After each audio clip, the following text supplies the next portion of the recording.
Bom dia, são 8 horas e 15 minutos, terça-feira, 10 de abril. Você está na TV Senado. Eu sou André Ricardo e você assiste agora ao Senado em Dia. Veja o que deve ser votado no plenário esta semana. Eleição do novo presidente do Conselho de Ética do Senado está marcada para hoje à tarde. A audiência pública esta manhã discute a ocupação do Cerrado brasileiro e site sobre o 5º concurso de redação do Senado Federal já está no ar. Agora, no Senado em Dia.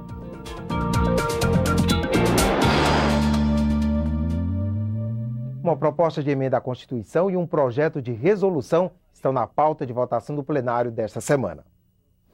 Está prevista para esta semana a votação da proposta de emenda constitucional que reabre o prazo para estados e municípios aderirem ao regime especial de pagamento de precatórios.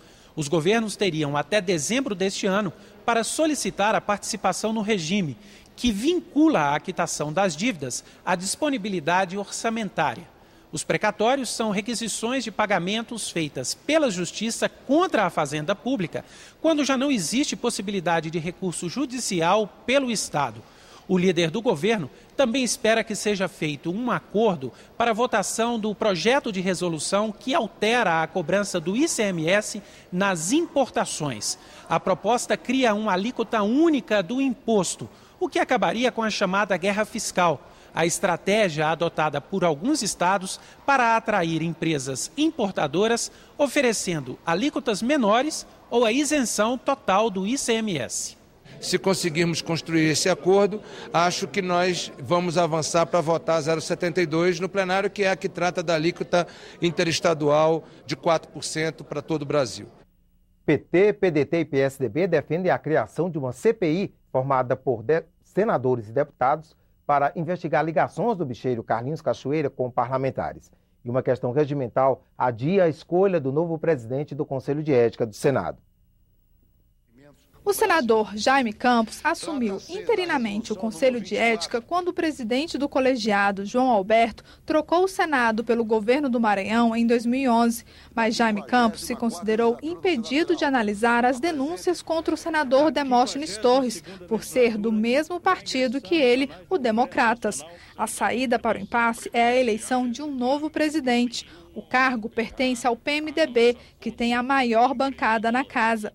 O partido convidou o senador Vital do Rego, que também é o corregedor do Senado, funções que para ele são incompatíveis. Muitas vezes na função de corregedor, você tem que provocar o Conselho de Ética, junto a colegas. Então há um conflito, em que a condição de corregedor impede ou inibe a condição de juiz e magistrado. A reunião para eleger o novo presidente do Conselho de Ética está marcada para esta terça-feira, às 14h. Até lá, o PMDB espera resolver o quebra-cabeça. Há duas possibilidades. Uma é escolher um novo nome para o Conselho.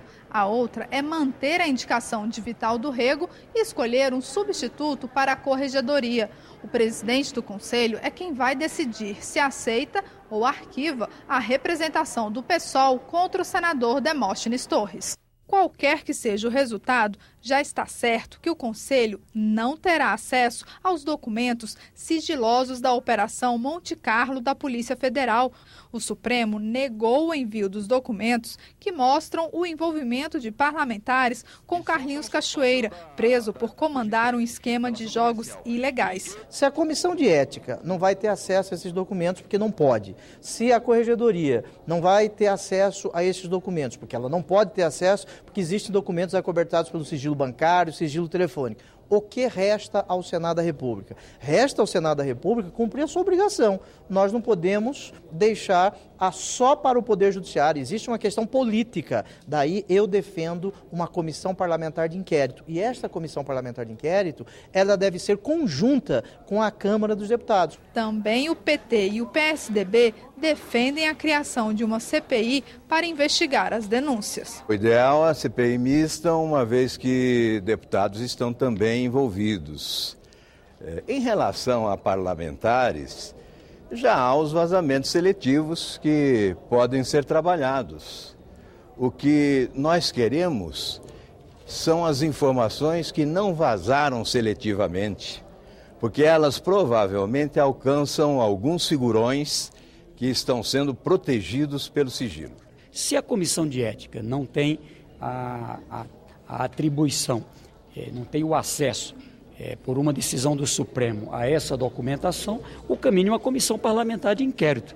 Essa é a posição que a liderança do Partido dos Trabalhadores está apresentando para as lideranças dos demais partidos. O trânsito nas cidades pode parar em menos de 10 anos se nada for feito para diminuir os congestionamentos nas cidades. As políticas de mobilidade urbana foram discutidas ontem na Comissão de Direitos Humanos. Especialistas alertaram que a falta de prioridade para o transporte público e os incentivos para a compra de carros são as principais causas dos congestionamentos. Eles defenderam a integração dos transportes coletivos, o que, além de facilitar a mobilidade, permite que os passageiros paguem apenas uma passagem e usem mais de um meio de transporte. O presidente da Associação Nacional das Empresas de Transportes Urbanos, Otávio Vieira, informou que há pouco mais de 30 anos, 7 em cada 10 brasileiros se deslocavam por transporte público. Hoje, mais da metade da população usa carro particular. Nós estamos admitindo que 2011 já seja em 60% das pessoas se deslocando em automóvel e 40% em ônibus. Estamos vendo a continuar essa questão de mais automóveis na rua a cada dia. Provavelmente em 2020 nós teremos um trânsito absolutamente paralisado e congestionado. Durante a audiência, os participantes lembraram que a Lei da Mobilidade Urbana, sancionada em janeiro, entra em vigor este mês. Com a nova política, entre outras medidas, as prefeituras deverão definir regras para o transporte urbano local. E o governo federal poderá dar recursos para iniciativas que atendam às diretrizes da lei. Os especialistas defenderam limitações no uso de carro como forma de melhorar o trânsito nas cidades e destacaram a importância de conjugar o planejamento do transporte de massa com a preservação do meio ambiente. A gente veio defender a posição de transporte público utilizando uma matriz energética não poluente, utilizando-se de metrôs, VLTs, veículos leves sobre trilho, e ônibus elétricos, combinados com ciclovias, pedestres e outras formas ambientalmente corretas e de mobilidade para as pessoas nas cidades grandes, médias e pequenas. A aprovação do projeto de lei, que prevê incentivos fiscais para o transporte público, também foi defendida na audiência pública. O texto foi aprovado na Comissão de Desenvolvimento Regional e tramita na Comissão de Infraestrutura, onde já teve voto favorável do relator Ricardo Ferraço. Precisa ainda passar pela Comissão de Assuntos Econômicos. Confira agora a agenda das comissões do Senado para amanhã desta terça-feira. A Comissão de Meio Ambiente faz audiência pública para debater a ocupação do Cerrado brasileiro e a elaboração de projeto de lei para proteger o bioma que está ameaçado. Depois, a comissão analisa projetos, entre eles o que obriga rótulos de bebidas a apresentarem o teor calórico, além de frases de advertência quanto aos riscos da obesidade infantil. A Comissão de Assuntos Econômicos está prevista para logo mais às 10 horas da manhã. O repórter Ronaldo Martins está ao vivo no Túnel do Tempo daqui do Senado e traz informações sobre a pauta da comissão. Bom dia, Ronaldo. Bom dia, André Ricardo. A Comissão de Assuntos Econômicos tem uma pauta com 15 itens, entre requerimentos, projetos de lei originários da Câmara dos Deputados e projetos do Senado. A CAI vai votar a autorização para que o Estado da Bahia contrate um empréstimo de 60 milhões de dólares junto ao Banco Mundial. Os recursos vão ser utilizados em programas de saúde e recursos hídricos. Os senadores vão analisar 2 projetos que concedem isenção de impostos na importação de instrumentos musicais e de impressoras de caracteres Braille. A comissão também vai votar um projeto que regulamenta a isenção de taxas de inscrição nos processos seletivos das universidades federais. André? Obrigado, Ronaldo. E também às 10 horas, a Comissão de Educação, Cultura e Esporte faz audiência pública para discutir a organização da Copa do Mundo no Brasil e a Lei Geral da Copa. O convidado é o ministro do Esporte, Aldo Rebelo. O Brasil pode ser alvo de um ataque terrorista por meio da internet. O alerta é de especialistas em guerra cibernética, tema de audiência pública ontem na Comissão de Relações Exteriores. Centrífugas nucleares paralisadas por um ataque cibernético. Foi o que aconteceu no Irã em 2010. Foram implantadas nas ultracentrífugas um código malicioso que danificou aquelas centrífugas, atrasando pelo menos o programa nuclear iraniano. As guerras cibernéticas já são realidade. Segundo os especialistas, nessas batalhas digitais, os soldados são os hackers, conectados a redes de terroristas. O Brasil, que ainda não tem uma lei que tipifique o terrorismo, seria um alvo preferencial de ataques. Em junho, o país vai receber 120 chefes de Estado em uma conferência da ONU. E outros eventos importantes vão ser realizados aqui. Nos próximos anos, com a realização de mega eventos esportivos, com a Copa do Mundo, a Olimpíada de 2016, com a visita do Papa. Então, tudo isso produz uma visibilidade que o terrorismo precisa bastante, porque ele atua com a propaganda pela ação. Para eliminar as ameaças, o Exército Brasileiro vai coordenar um sistema de defesa cibernética, em parceria com universidades. Serão desenvolvidos 4 programas e 19 projetos.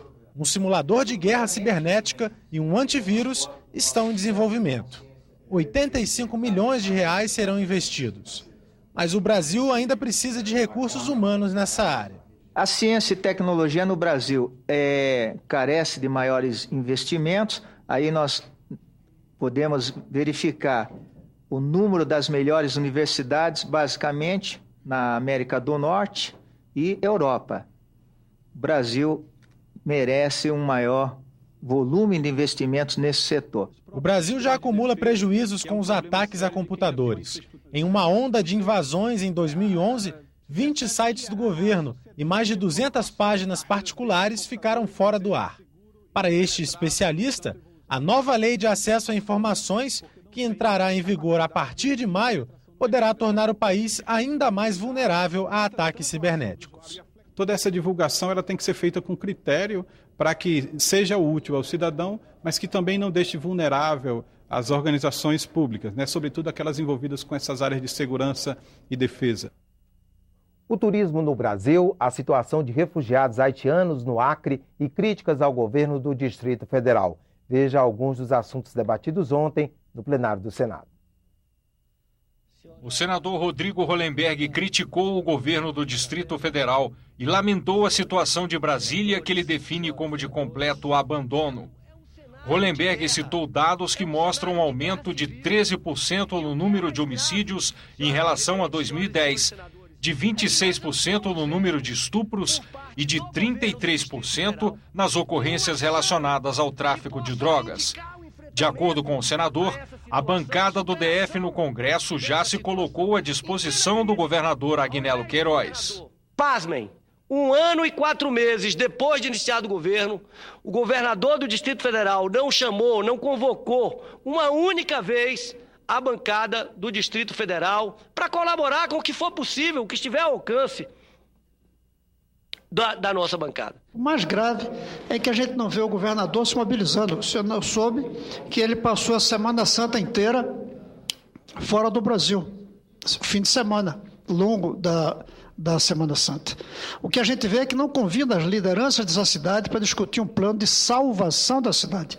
Nós vamos ter que ter um plano para salvar essa cidade. O senador Aníbal Diniz falou sobre a situação dos refugiados haitianos que desde janeiro estão na cidade peruana de Inhapari, na fronteira com o Acre. Ele informou que a Polícia Federal já está autorizada a permitir a entrada dessas 270 pessoas.